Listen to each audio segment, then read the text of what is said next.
Yesaya pasal 10 ayat 1-4.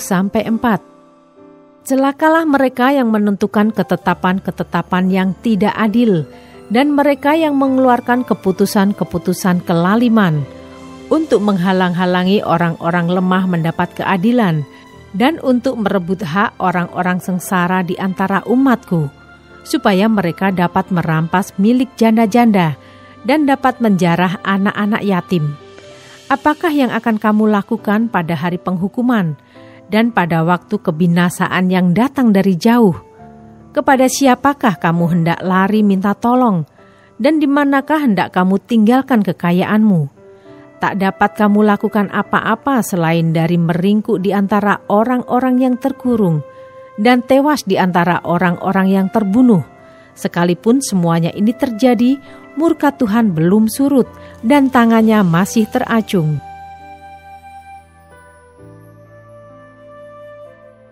Ayat 5-19 tentang celaka yang akan menimpa Asyur.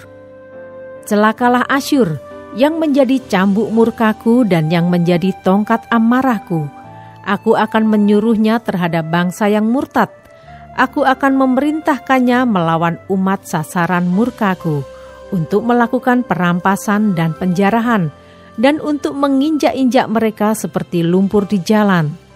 Tetapi dia sendiri tidak demikian maksudnya, dan tidak demikian rancangan hatinya, melainkan niat hatinya ialah hendak memunahkan dan hendak melenyapkan tidak sedikit bangsa-bangsa. Sebab ia berkata, bukankah panglima-panglimaku itu raja-raja semua? Bukankah Kalno sama halnya seperti Karkemis? Atau bukankah Hamat seperti Arpad? Atau Samaria seperti Damsyik? Seperti tanganku telah menyergap kerajaan-kerajaan para berhala, padahal patung-patung mereka melebihi yang di Yerusalem dan yang di Samaria. Masakan tidak akan kulakukan kepada Yerusalem dan patung-patung berhalanya, seperti yang telah kulakukan kepada Samaria dan berhala-berhalanya. Tetapi apabila Tuhan telah menyelesaikan segala pekerjaannya di Gunung Sion dan di Yerusalem, maka ia akan menghukum perbuatan ketinggian hati Raja Asyur dan sikapnya yang angkuh sombong. Sebab ia telah berkata, dengan kekuatan tanganku aku telah melakukannya, dan dengan kebijaksanaanku, sebab aku berakal budi, aku telah meniadakan batas-batas antara bangsa dan telah merampok persediaan-persediaan mereka. Dengan perkasa aku telah menurunkan orang-orang yang duduk di atas tahta. Seperti kepada sarang burung, demikianlah tanganku telah menjangkau kepada kekayaan bangsa-bangsa, dan seperti orang meraup telur-telur yang ditinggalkan induknya, demikianlah aku telah meraup seluruh bumi, dan tidak seekor pun yang menggerakkan sayap, yang mengangakan paruh atau yang menciap-ciap. Adakah kapak memegahkan diri terhadap orang yang memakainya, atau gergaji membesarkan diri terhadap orang yang mempergunakannya? Seolah-olah gada menggerakkan orang yang mengangkatnya, dan seolah-olah tongkat mengangkat orangnya yang bukan kayu. Sebab itu Tuhan semesta alam, akan membuat orang-orangnya yang tegap menjadi kurus kering, dan segala kekayaannya akan dibakar habis dengan api yang menyala-nyala.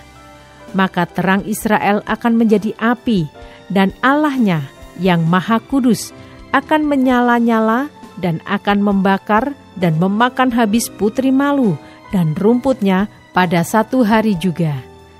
Keindahan hutan Asyur dan kebun buah-buahannya akan dihabiskannya, dari batangnya sampai rantingnya, sehingga akan menjadi seperti seorang sakit yang merana sampai mati. Dan sisa pohon-pohon hutannya akan dapat dihitung banyaknya, sehingga seorang anak dapat mencatatnya.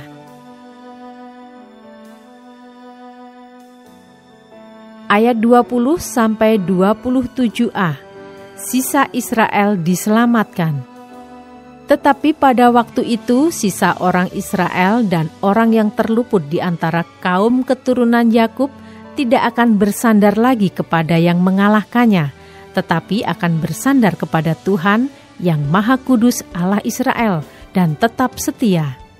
Suatu sisa akan kembali, Sisa Yakub akan bertobat di hadapan Allah yang perkasa. Sebab sekalipun bangsamu, hai Israel, seperti pasir di laut banyaknya, namun hanya sisanya akan kembali. Tuhan telah memastikan datangnya kebinasaan, dan dari situ timbul keadilan yang meluap-luap.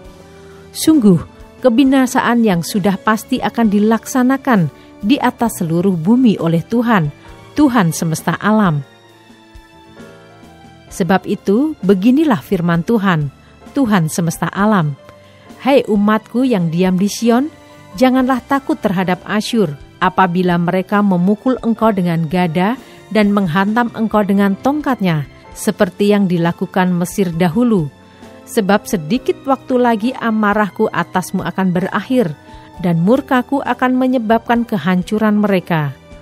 Tuhan semesta alam akan mencambuk mereka dengan cemeti, seperti ia menghajar Median di gunung batu Oreb, dan mengayunkan tongkatnya ke atas laut Teberau, dan mengangkatnya seperti di Mesir dahulu. Pada waktu itu beban yang ditimpakan mereka atas bahumu akan terbuang, dan kuk yang diletakkan mereka atas tengkukmu akan lenyap.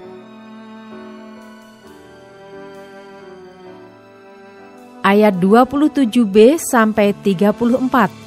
Orang Asyur maju menyerang.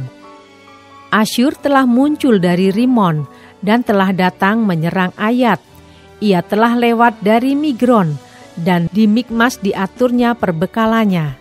Mereka telah menyeberang dari jurang penyeberangan sambil berteriak, Geba tempat permalaman kita. Penduduk Rama gemetar, penghuni Gebea Saul melarikan diri. Keluarkanlah jeritanmu, hai putri Galim. Perhatikanlah, hai Laisha. Jawablah dia, hai Anatot. Penghuni Madmena lari jauh-jauh, penduduk Gebim pergi mengungsi. Hari ini juga Asyur akan berhenti di Nob, mengacung-acungkan tangannya ke arah gunung Putri Sion, bukit Yerusalem. Lihat, Tuhan semesta alam akan memotong dahan-dahan pohon dengan kekuatan yang menakutkan. Yang tinggi-tinggi tumbuhnya akan ditebang, dan yang menjulang ke atas akan direndahkan.